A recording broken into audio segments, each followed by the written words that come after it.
Hi, good evening, everyone. My name is Dr. Ethel Perry, and just to introduce myself, I'm a contributing faculty in the health psychology program. And actually, I've been here at Walden since April 2018. And as many of you guys know, I actually teach the qualitative research courses, which also includes the advanced qualitative research. I also am a faculty of the Perspectives course and serve at many academic residencies, as well as I'm a chair to multiple dissertation mentees and second committee member. And so at this time, I'm going to turn this over to Dr. Aaliyah to introduce herself. Hi, everyone. My name is, I get to say Dr. Aliyah Abul Hassan now. I finished my PhD in psychology last year with a specialization in educational psychology. I realized that it's really difficult to discuss all the challenges and the strategies that you will go through in your dissertation in 12 minutes. Plus, I didn't want to scare you from now. I think one of the most important things for you to, at least from my end, to capture the the challenges that I will mention, that there will always be strategies to overcome the obstacles that you will face in your dissertation. We can begin the slides. Well, we're going to go ahead and introduce Dr. Barbara and then Dr. Gary too, Dr. Aaliyah. Oh, my apologies. Okay. No worries. So Dr. Barbara? Yes, hello everyone. My name is Barbara Hopkins, and I received or earned my doctorate last year in psychology with a specialization in health psychology. I am currently employed with the federal government. Please don't boo me. I am a work-life consultant and a True North military and family readiness liaison. And yes, when I answer the phone, I have to say that whole thing. And I am a subject matter expert in facilitation and teaching in the areas of family life skills, relationship enhancement, and crisis intervention advocacy for marginalized communities. And so thank you for having me. And Dr. Burkholder, you are up, sir.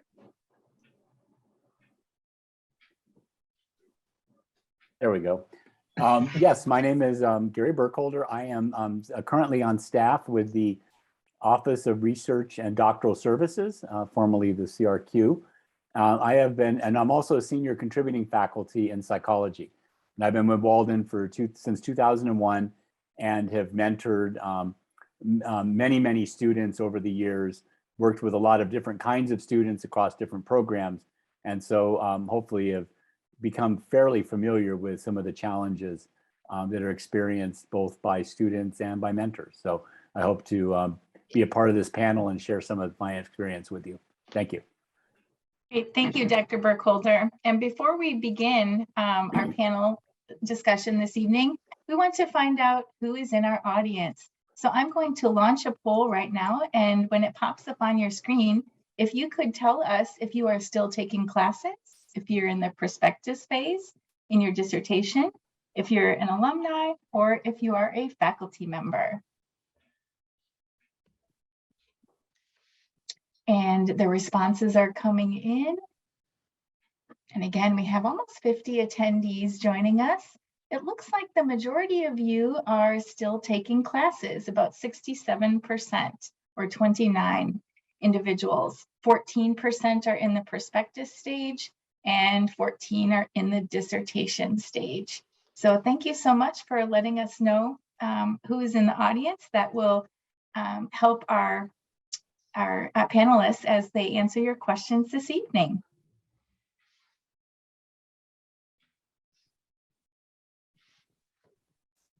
Okay. Go ahead, Dr. Perry. Okay, so for this evening here, we will be speaking about the dissertation journey at each stage, the realities, the challenges, the strategies to overcome, and rewards. And we'll start with the prospective stage and then move on to the proposal. From there, we will discuss the Institutional Review Board, or better known as IRB, the data collection and analysis stage. And then we'll end with the final study. And so my colleague, Dr. Aaliyah, and Dr. Barbara will speak to each one of these stages. So we'll start with the first slide with Dr. Aaliyah. Hi again, everyone. So with the perspective stage, the first challenge I had was topic changes. Well, I had to change my topic twice. It first started with, I wanted to conduct a study. I found the gap in Africa, actually, in orphanages in Africa, before I realized I can't get there at any time I need it for my participants. So then it moved to my country of origin, which is Lebanon, and I wanted to conduct studies with Syrian refugees and their educational, psychological effect on their education, et cetera, when I realized I can't get there whenever I need it as well. So I went back to the United States where I had access to my participants. So I would say that was the strategy that I used for my topic change. And I also selected participants that were non-vulnerable, meaning they were over 18. One of the aspects where characteristics were for my participants at least. I also faced methodology changes in the perspective stage. And the strategy was that I had to adapt and be flexible and listen to my committee at that point. I preferred listening to them then than having to change at later stages. So I would say being flexible at this stage is quite important, and we can move to the next stage. Next slide. Dr. Aaliyah, before we move Yes. to the next slide, can we have your colleague, Dr. Barbara, to address the dissertation journey at the perspective stage? Sure. Okay. Hello again, everyone. I'm a different type of presenter. So I wanted to talk to you about what my challenges were at the perspective stage. I had 3 challenges, and I'm pretty sure individuals can really identify with this. First was finding a gap in my area of interest. And part of my issue was that I didn't really understand what a gap was.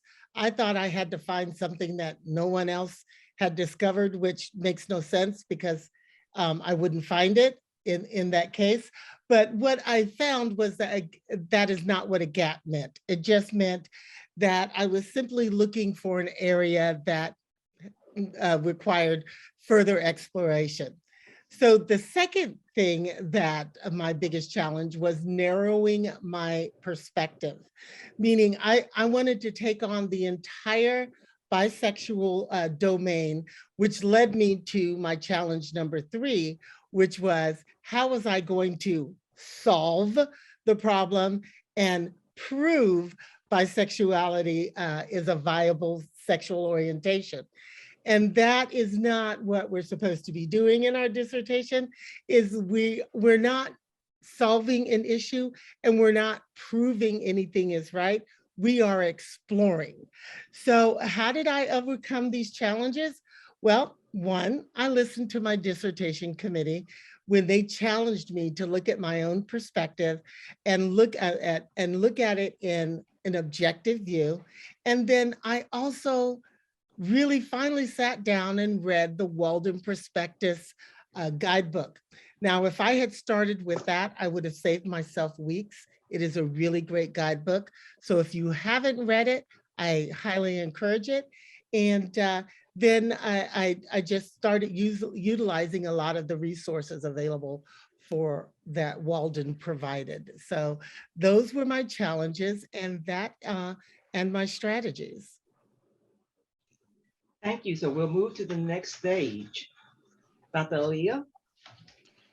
Just briefly to build on what Dr. Barbara said, and I would really advise that you keep this in mind, is a done dissertation is the best dissertation, and finish your dissertation and save the world later. When we begin our perspectives, we all are really excited. We are researchers, we are finishing our PhD. We want to solve the world with the problem we're passionate about. But as she said, it does not work that way. We will solve it in tiny, let's say it's a puzzle, and together all of us as scholars and researchers, we will make that movement. So our role is to finish that puzzle, and it will still, of course, have positive impact.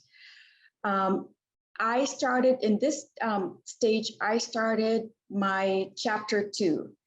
And the challenges I faced beginning was my fault. I was disorganized. I was not organized as I was finding my gap, as I was researching my methodologies. So I had to reread every study I have read up until now. And the strategy in this, what worked for me here is, although you're going to have a lot of computer programs that do the organizing for you, what worked for me was large sticky notes that I hung on the wall. My entire office I wrote actually in my hand all the bibliographies, and that's what worked for me. So getting organized from the beginning is a huge plus. You will save yourself, I saved months that I could have really saved rather than reading everything again.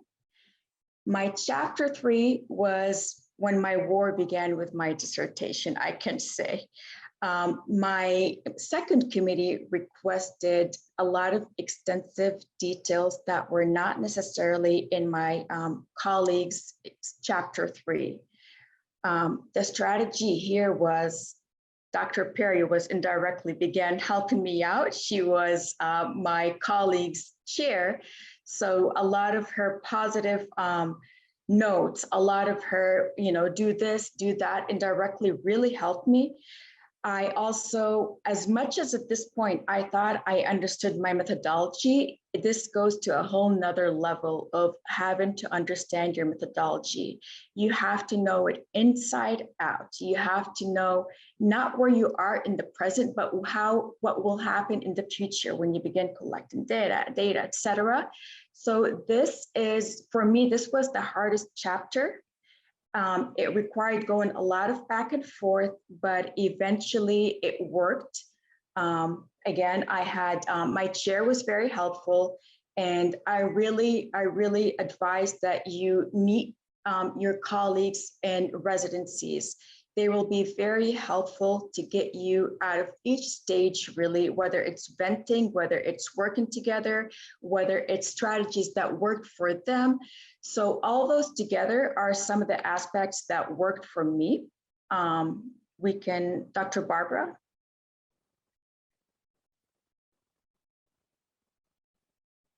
Yeah, let me try unmuting myself first before I speak.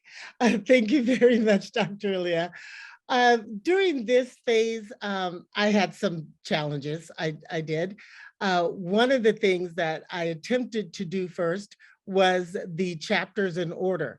I highly recommend don't do that because chapter 1 should literally be written after chapter 3 because it will write itself.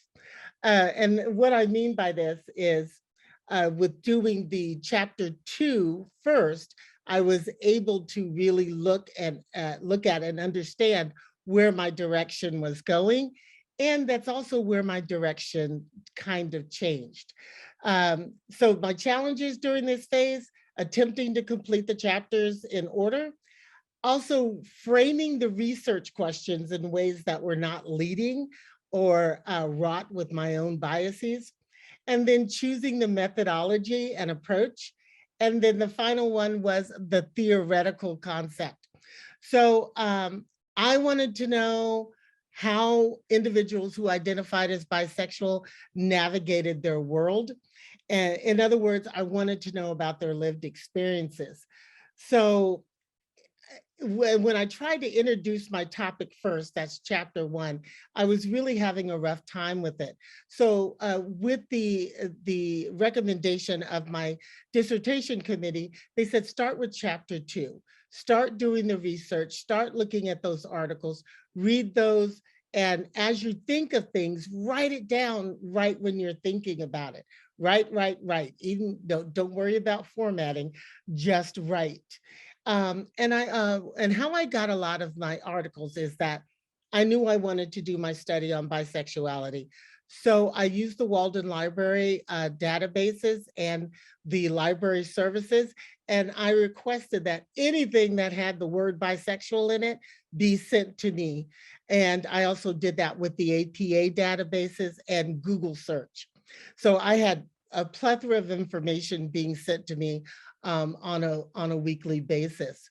Now, the other thing that I had was when I was reading all these articles, I had to think about, well, what's my theoretical approach? I didn't know. And I happened upon a theoretical approach, the sexual configurations theory, which made me, it added to my perspectives or my perspective, and it added to what I was going to study, because then I started comparing this theory to other theories regarding bisexuality and homosexuality, and it just morphed into this wonderful thing.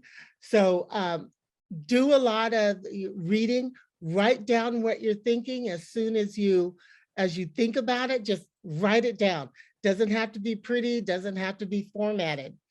Also, I looked a lot at the references of the articles and books I was reading, and then I went and looked at their information as well. When it came to doing the oral defense, I did 3 things, and I think everybody should do these 3 things when we are talking about the oral defense. And that is 1, Walden has an amazing template for your oral defense.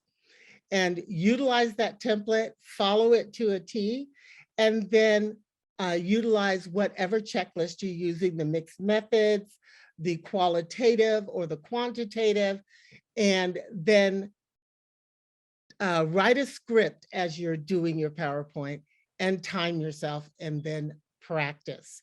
It seems very daunting, but it really isn't. You would be surprised how quick 20 minutes can go. So, Dr. Aaliyah, do you have anything to add? In my oral proposal defense, just to let you know, I printed about 100 papers of script. And once I got to it, I was so nervous, I couldn't even read them. I put them on the side, but I did well. My advice here is know, especially your chapter 3, know that inside out. You should not be I don't think your committee wants you, and I don't think you want to go to collecting data from your participants and dealing with IRB and next stages without knowing exactly what you're going to do, whether it's the analysis, how you're going to collect data, how you're going to interview. So chapter 3 is really important. Make sure you have that down really well. And again, I'm just going over the general challenges and strategies here. And I know several of you were in classes. What I also suggest is, especially some of you mentioned that you'll be with Dr. Perry, I believe the next term. If you have an idea, at this point, you likely have an idea what your topic's going to be. You can start writing about your topic in those classes. And a lot of those courses, when you start writing about your research, they could be related to your topic. So when you get to your dissertation, you already have a lot of those articles and have an idea of your methodology and et cetera that you will be using. I'm good for the next slide.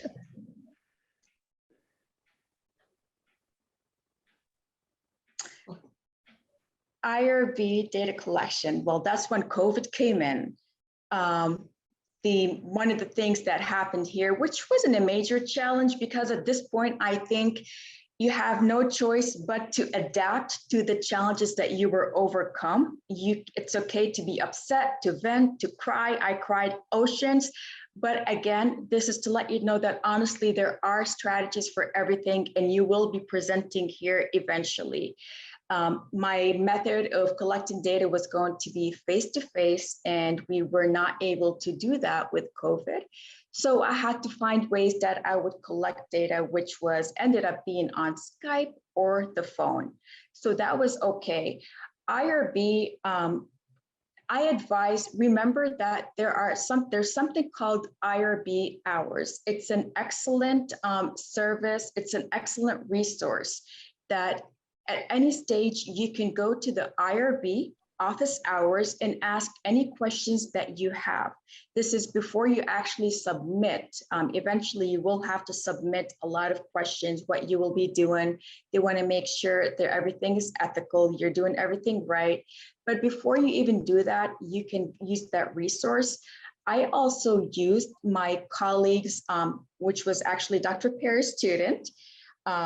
I used her her IB checklist just to get an idea, because we had similar methods that we're using, just to get an idea. She had it approved a few weeks before I did, of what worked, what they wanted changes.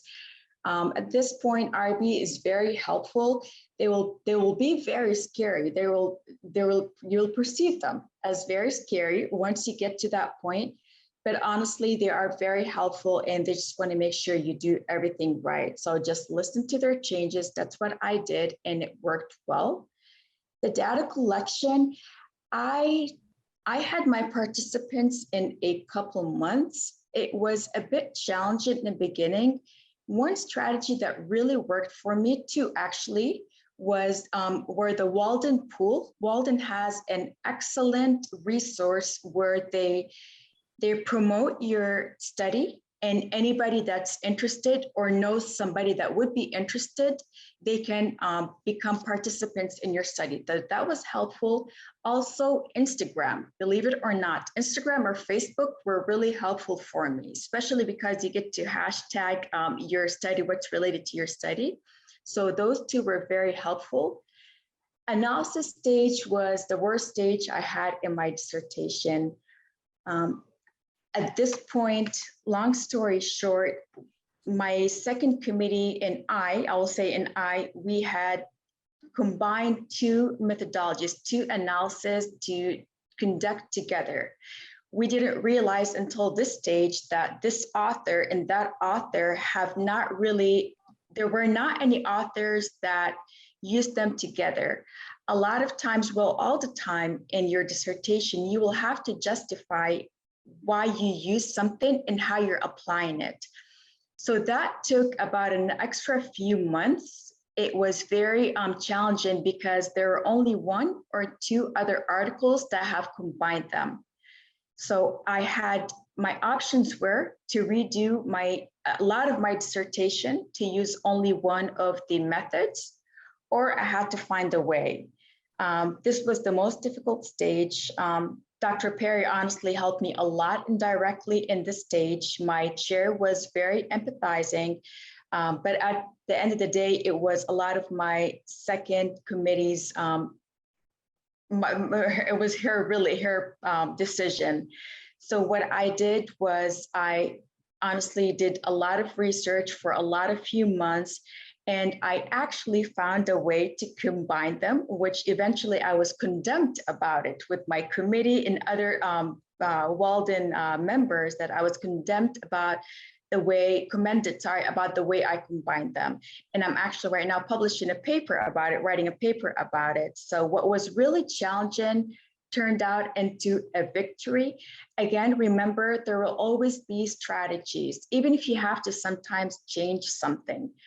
So once the analysis stage was done, I think it got a little easier, not too much easier, but this was the challenge that I dealt with my analysis stage. Dr. Barbara? Hello. Yes.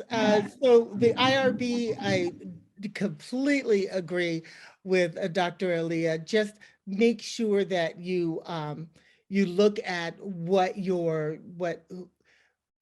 population is going to be and follow the rules for that. The IRB training is fantastic, and also the resource that she gave is amazing. Now, data collection, it is really dependent upon how or what you're looking for. My data collection, I actually wanted individuals to talk about their personal life, a very intimate part of their personal life. So I had to, and because I'm in Alaska, it, I'm kind of away from everyone else. So a lot of everything that I did was via Zoom, and also because the pandemic came around, everything was done via Zoom.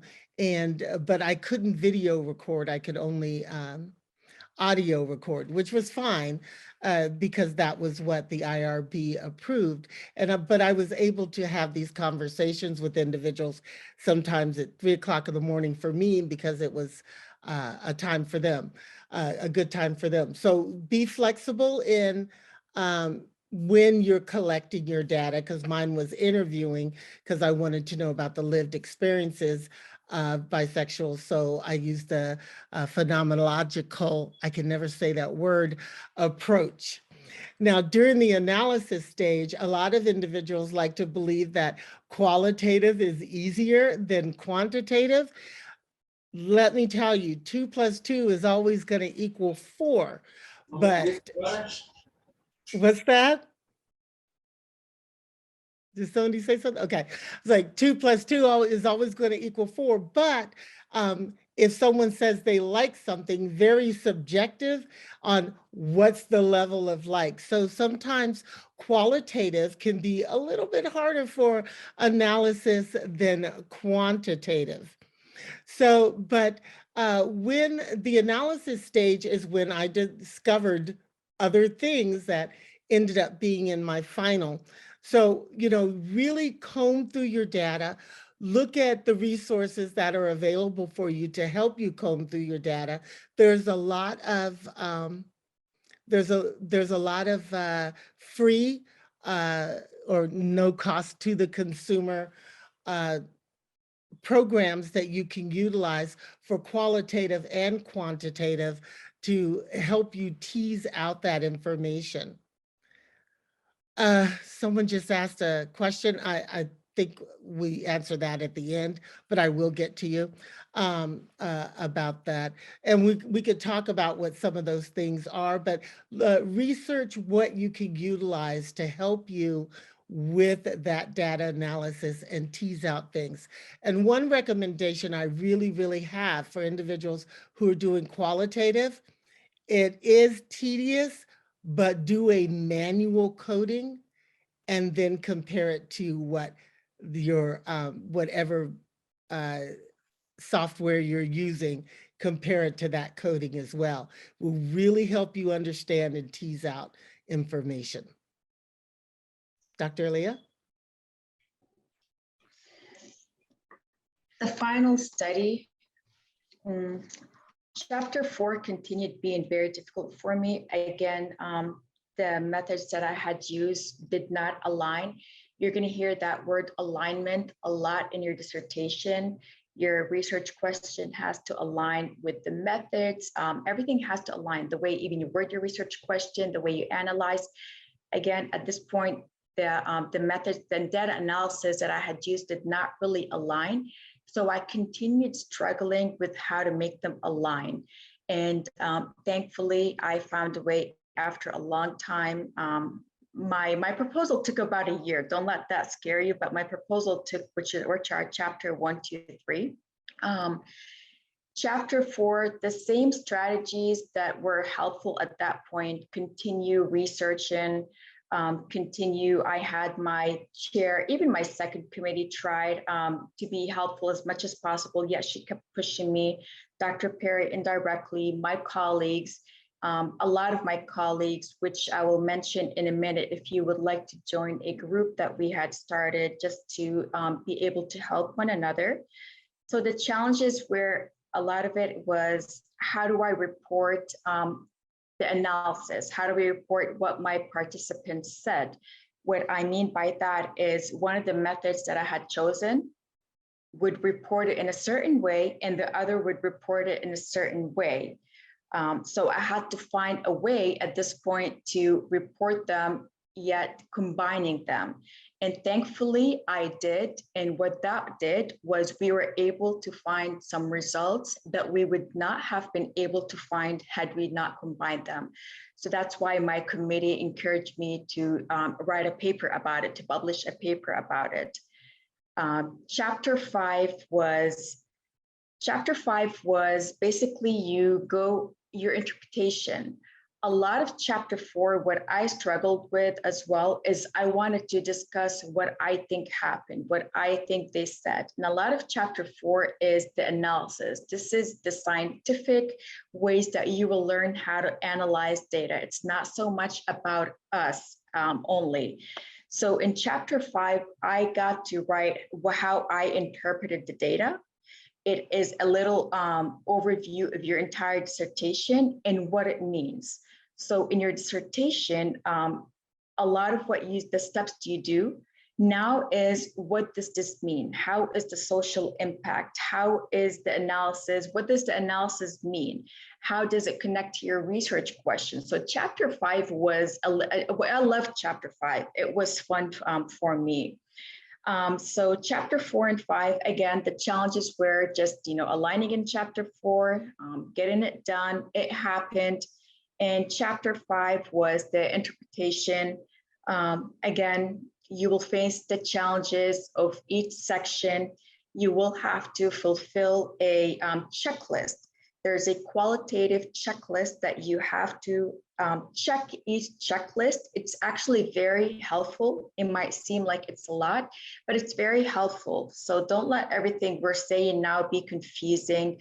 I know a lot of you are still in courses. You will get here. And hopefully we will get to write a memo for you of more of the challenges and strategies that we use. But once I got the checklist done, it was okay.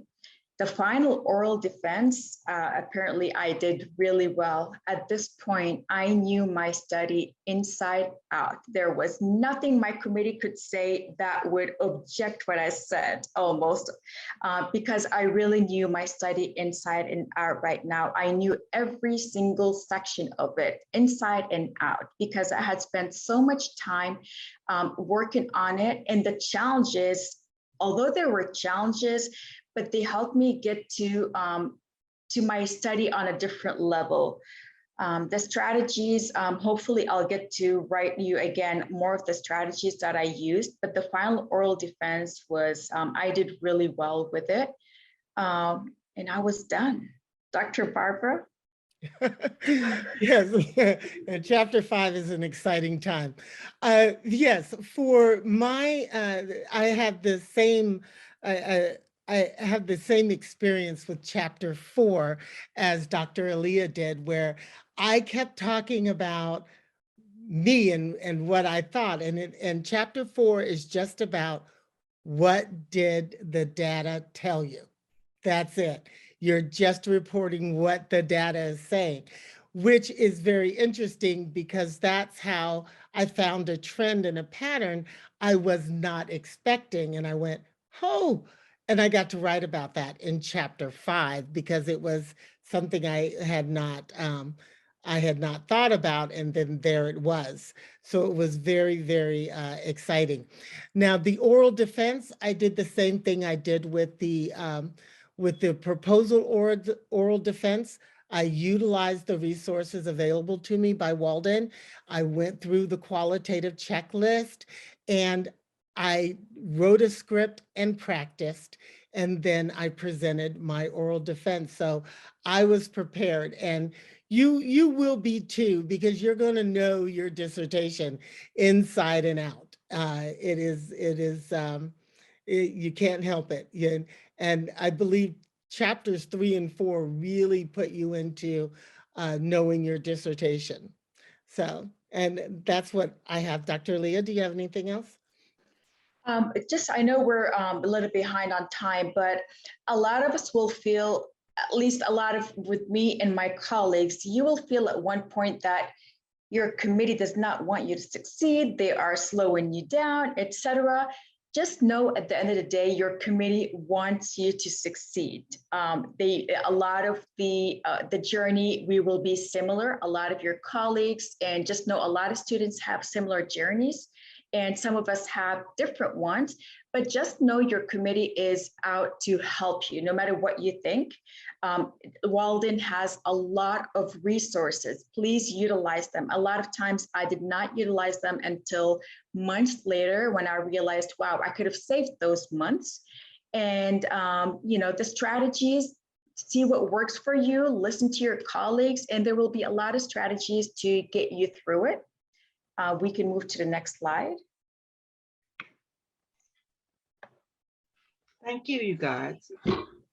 Now your rewards. Personal rewards, do we discuss that? Yes, please. Yes. The fact that we're here now talking with our committee members, I mean, that's a personal reward on its own. Personal reward, at least for me, it's something that I have dreamed of since I was a child, to have my PhD in psychology one day. Of course, getting called doctor never gets old, or getting to use that PhD. And it's a personal reward because of the challenges you go through. It's going to be so rewarding once you overcome them. So the challenges, just make sure, and I promise you, you can overcome them. And do not think that we didn't have personal challenges. We had, all of us will face many personal challenges aside from your dissertation challenges. You will find strategies to overcome those. Professional rewards is, of course, you get, you are as well called doctor in your workplace. You will be, a lot of times you may not have others around you that have a PhD in your workplace. So a lot of times you will have not an advantage necessarily, but you do to an extent, and you do have that knowledge that you gained with you. To me, I will tell you that your dissertation is not just like about getting your PhD. I believe it changes who you are. I don't know anybody that came out of it the same person, or at least myself as well. It changes who you are to the better, whether personally or professionally, the way you look at social problems, the way you handle things, the way you represent yourself, the way you even humble yourself. So it has a lot of personal and professional rewards. I know, again, we're behind on time. I won't say more on that. Dr. Barbara. Thank you.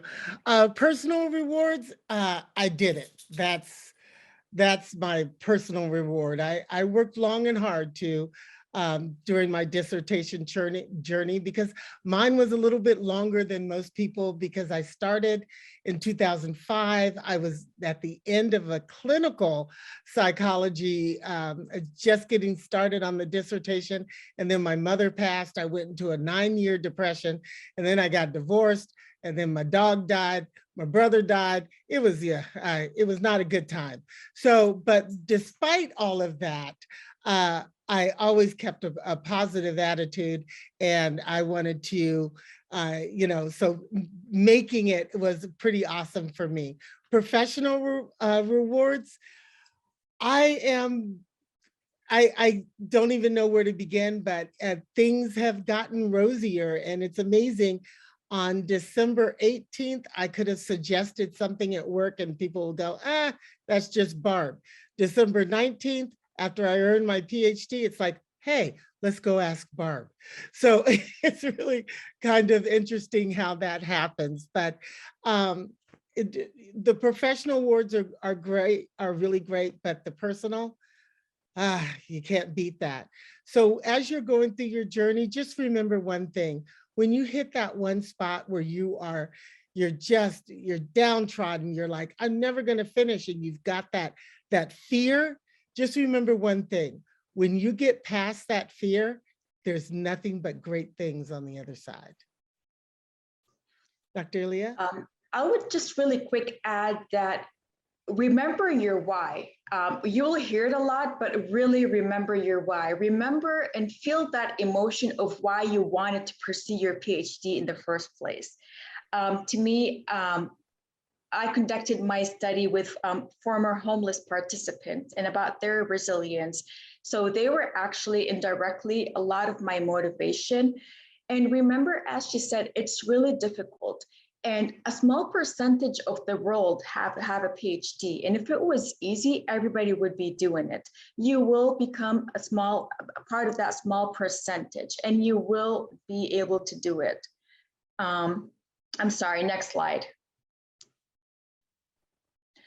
Publication, I did get my study accepted into ERIC Journal. It's sponsored by the US Department of Education. That meant a lot to me because it was really important to me to find, for anybody to be able to look at the results of my study.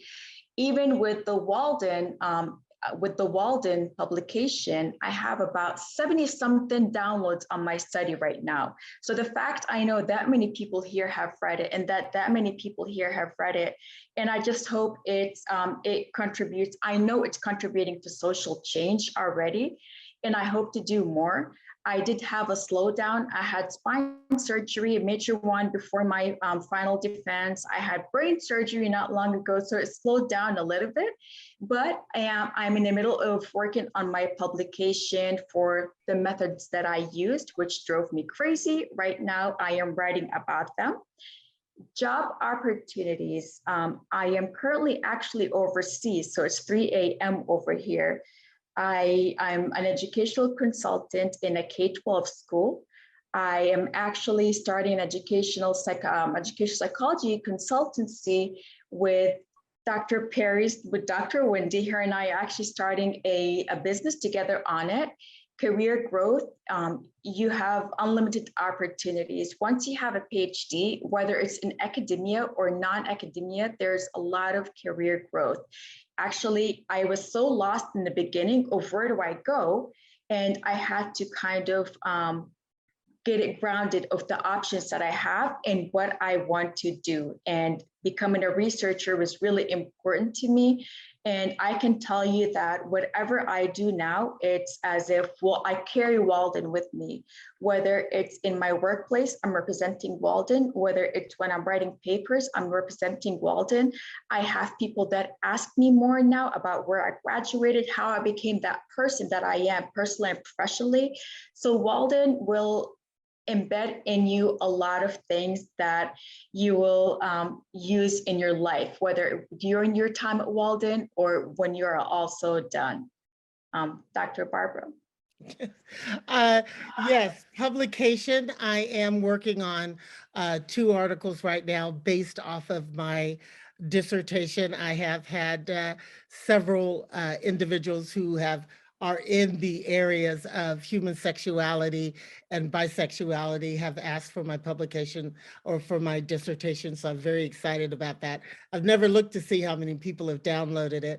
As far as job opportunities and career growth, I have a pretty set path on what I want to do, and that is working with the military community for those marginalized individuals, because as people know, it is new for the military. And I have, for career growth, I have been named for Joint Base Elmendorf Richardson, that I am the individual to advocate for all those individuals in the LGBTQ community. So I'm extremely excited about that.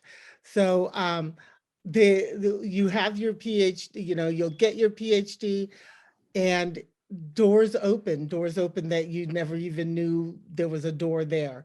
So it's great. Like, I got over the fear. Great things are on the other side, and I can't wait to see you guys over here with me.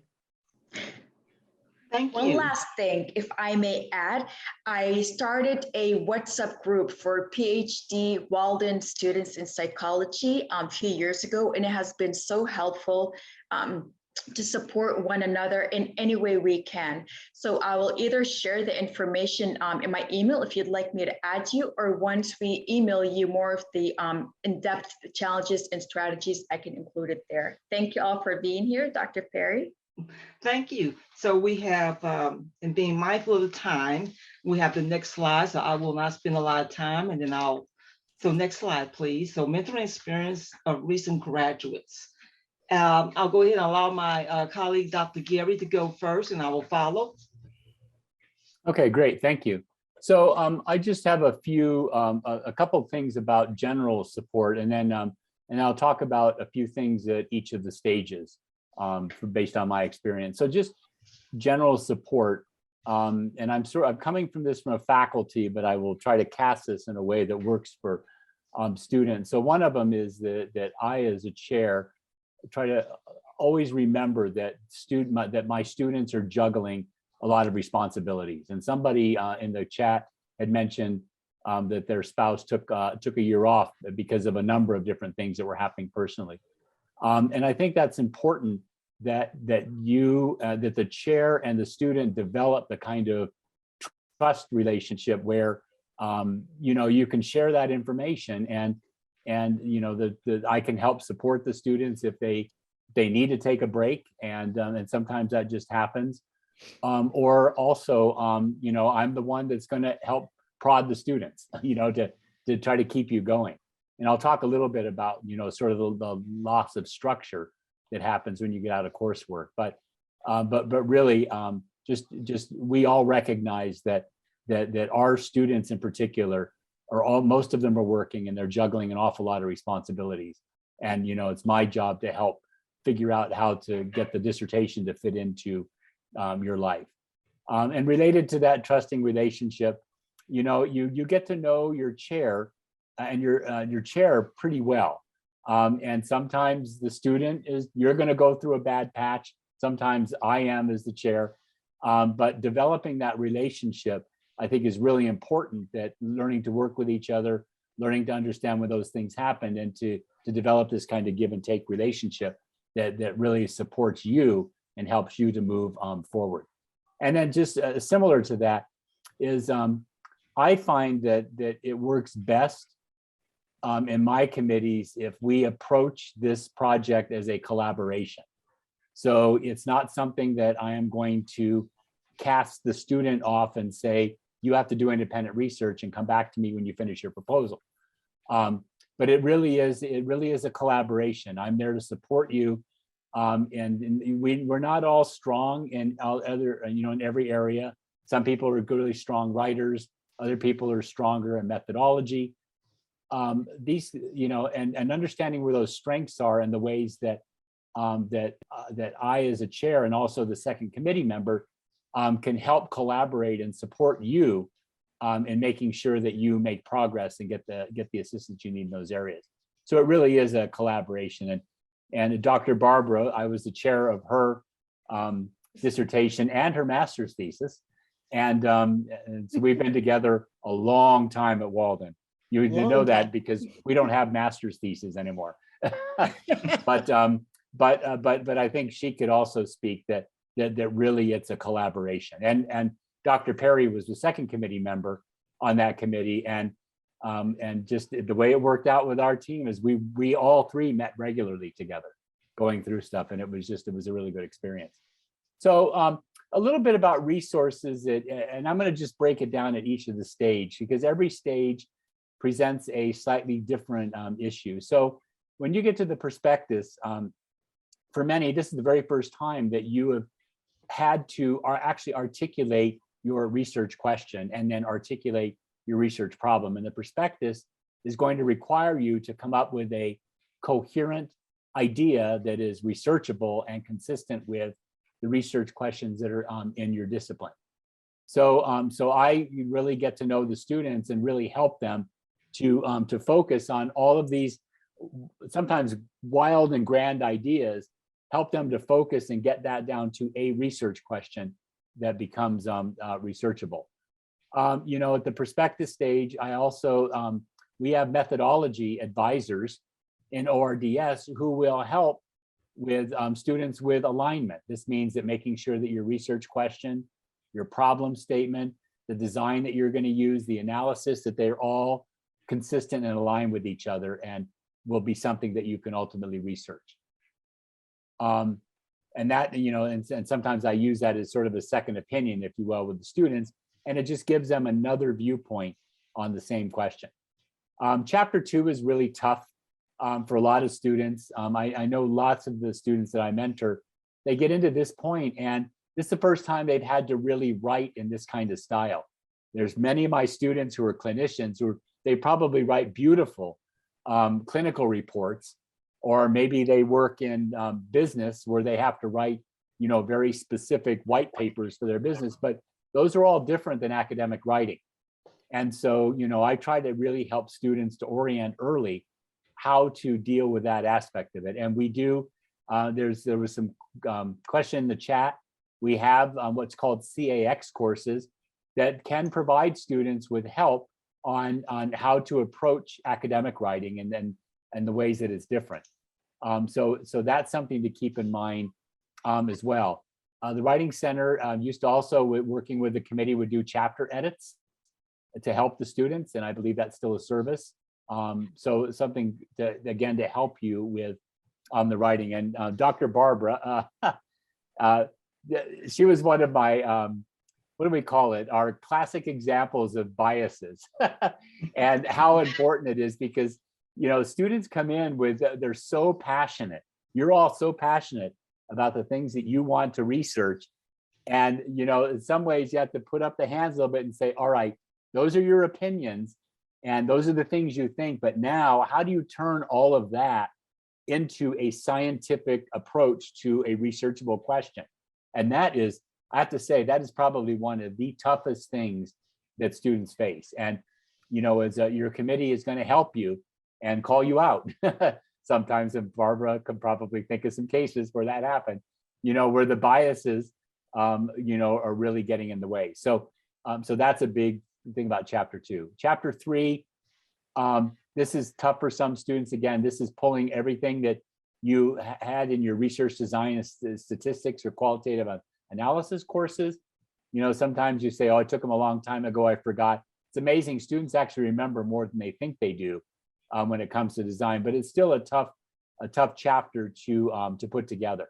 So, you know, I am a methodologist, so I work with the students in that way. But again, ORDS on our webpage, there are resources where you can sign up with methodologists to help you with specific aspects of your design. And that can be really important complement to the work that you do with the committee. Same thing with the final study to chapter 4, the data analysis. You know, now you sort of, the rubber hits the road here kind of, and you have to take all that data and make meaning out of it. And we have methodologists and ORDS again who will help with that. And then I would think that, and then before I turn it over to Dr. Perry, this is back to support again. You know, I usually try to mentor several students at the same time.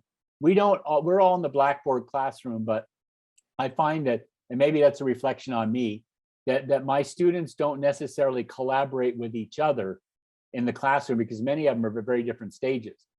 But I do try to make a big deal out of your accomplishments. And I think a lot of faculty will, you know, an email out to the people I'm mentoring to say, you know, such and such a person, they got their prospectus approved today, or they defended their proposal. And it also, I think it helps inspire people to know that, yes, there are other students who are out there accomplishing their dissertation work. So I think I'll turn it over to you, Dr. Perry, for your additions to that. Oh, thank you. We only have 3 minutes left. I think we end at 8 o'clock. Oh my God, I thought it was 6:30. So No, that's okay. You're on California time. However, you can tell we enjoy what we do. I would just say ditto to what Dr. Gary have stated. One thing I'll tell people is to breathe. I heard what someone said, it seemed like it's scary. Don't be scared. I know that's normal at first, but just breathe, take baby steps. Your chair, your second committee member, we're here for you. With my mentees, I typically would meet with the brand new ones before they even started the prospectus class, just to do an orientation with them and just to talk and just to let them know that, hey, I'm your coach, I'm here, I want to see you succeed. And so at this time, I guess we might have, 2 minutes for questions? Absolutely. We can see if there are any other questions coming through the chat. I think thanks to our excellent presenters. And once again, we want to say thank you, Dr. Burkholder, Dr. Aaliyah, Dr. Barbara, and Dr. Perry. Thank you all for your amazing insights and expertise and for taking us along in your dissertation journey and offering those tips and advice that you shared this evening. If there's any other questions, somebody asked in the chat, how do you find a chair? Go Well, ahead, Bob. I read the faculty bios and saw, okay, this aligns, this person, well, Dr. Gary Burkholder, his interests aligned with mine. So I'm like, oh, okay, this will be a person that I don't have to, you know, they can pull me out of where, and he did a lot, pull me out of that rabbit hole when I go down it. So that's how I started. I read the faculty bios, and with Dr. Perry, she was my instructor, and I was like, this woman has to be a part of my committee. And I sought her. I tracked her down. Should I share real quick how I had my chair? Mine was actually selected by Dr. Amy Sickle. Just so you know, she's over here. She's our program director, and she is the most incredible program director one could ever wish for at a university. So she, with a few emails, she knew me and she selected just the perfect chair for me.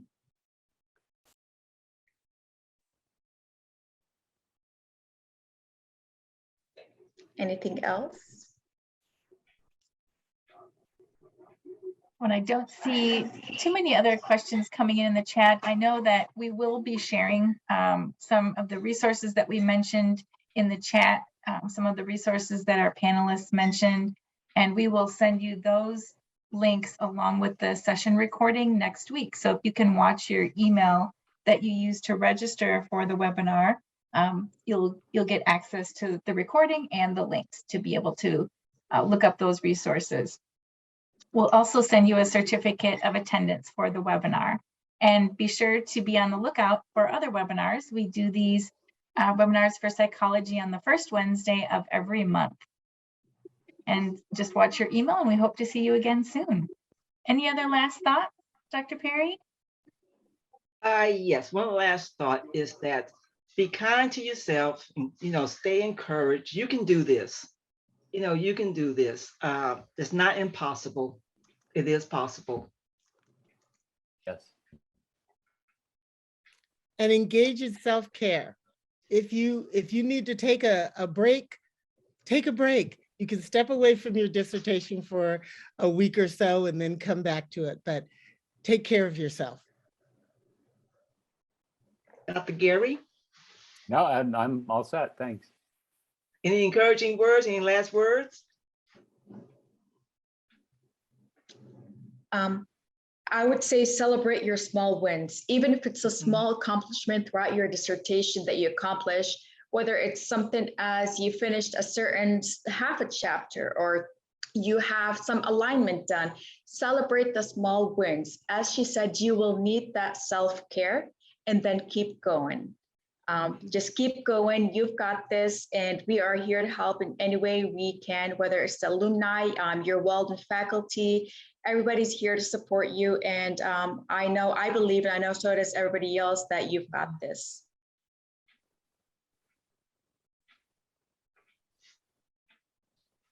Those are great words of advice. And I just echo that too. There are lots of support resources. We're here to help you along the way and do everything we can to help you see that finish line and see you hopefully walk across the stage at a future commencement ceremony. So once again, thank you for joining us this evening, or perhaps afternoon or morning, depending on your time zone. And we hope to see you again at a future Walden event.